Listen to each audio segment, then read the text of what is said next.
Shalom saudara-saudaraku semua. Pada hari ini saya ingin mengajak kita untuk membaca firman Tuhan dari kitab Mazmur pasalnya yang ke-23.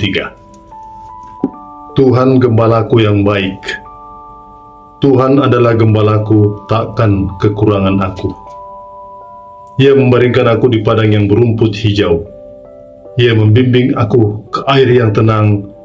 Ia menyegarkan jiwaku. Ia menuntun aku di jalan yang benar oleh karena namanya. Sekalipun aku berjalan dalam lembah kekelaman, aku tidak takut bahaya, sebab Engkau besertaku. Gadamu dan tongkatmu, itulah yang menghibur aku. Engkau menyediakan hidangan bagiku di hadapan lawanku. Engkau mengurapi kepalaku dengan minyak, pialaku penuh melimpah. Kebajikan dan kemurahan belaka akan mengikuti aku seumur hidupku, dan aku akan diam dalam rumah Tuhan sepanjang masa. Di sini kita melihat bagaimana seorang Daud menyatakan deklarasi imannya.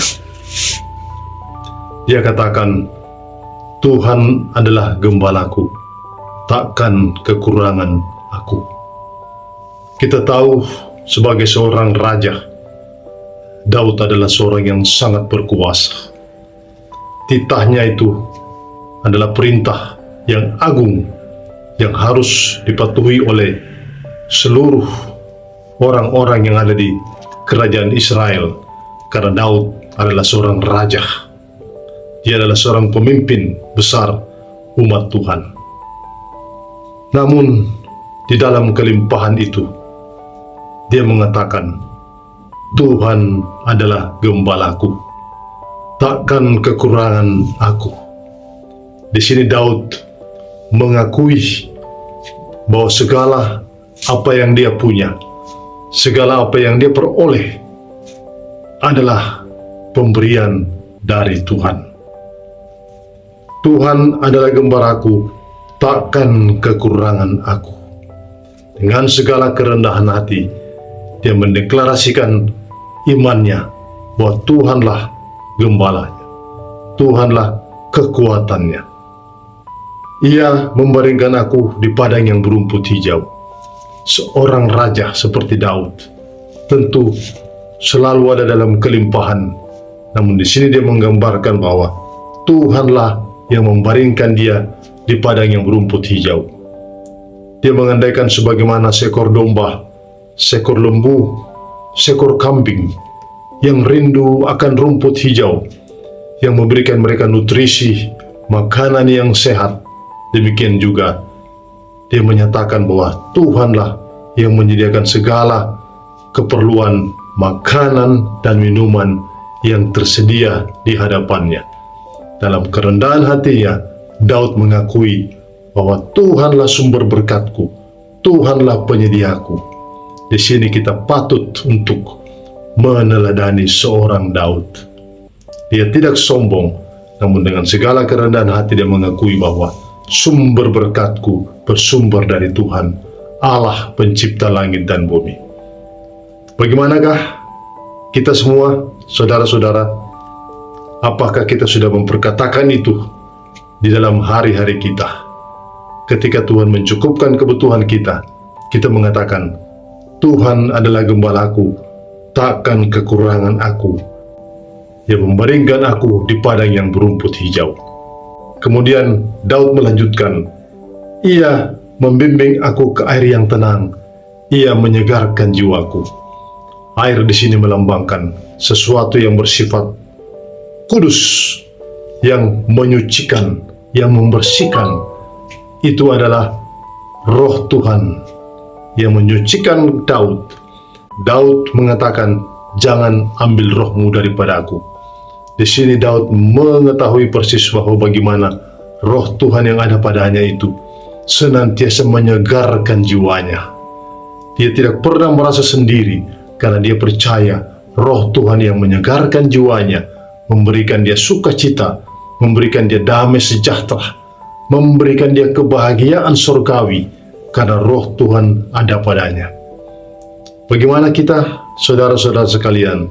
Apakah kita di dalam kesendirian kita, ketika kita ada dalam pergumulan, apakah kita memanggil roh Tuhan untuk datang untuk menghibur kita, supaya dia menyegarkan jiwa kita? Mari kita meneladani seorang Daud, yang dengan tulus hati dia mengatakan, Tuhanlah yang menyegarkan jiwaku. Roh Tuhanlah yang memberikan aku kelegaan. Ia menuntun aku di jalan yang benar oleh karena namanya. Daud mengatakan, Tuhan menuntun dia ke jalan yang benar oleh karena namanya. Di saat Daud berjalan di dalam peperangan, dia tahu bahwa Tuhan menyertai dia. Di dalam pergumulan, dia tahu bahwa Tuhan menyertai dia. Ketika dia mau mengambil keputusan, dia tahu bahwa Tuhanlah yang menuntun dia ke jalan yang benar, untuk mengambil keputusan yang benar, untuk mengambil satu tindakan yang benar. Kemudian di ayat yang kelima dikatakan, sekalipun aku berjalan dalam lembah kekelaman, aku tidak takut bahaya, sebab Engkau besertaku, gadamu dan tongkatmu itulah yang menghibur aku.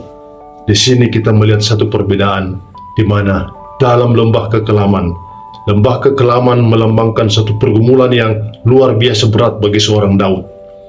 Mungkin dia ada dalam ancaman musuh, mungkin dia ada dalam ancaman kematian, mungkin dia ada dalam tekanan lawan, mungkin dia ada dalam ketakutan, mungkin dia ada dalam sakit penyakit yang memerenggut nyawanya.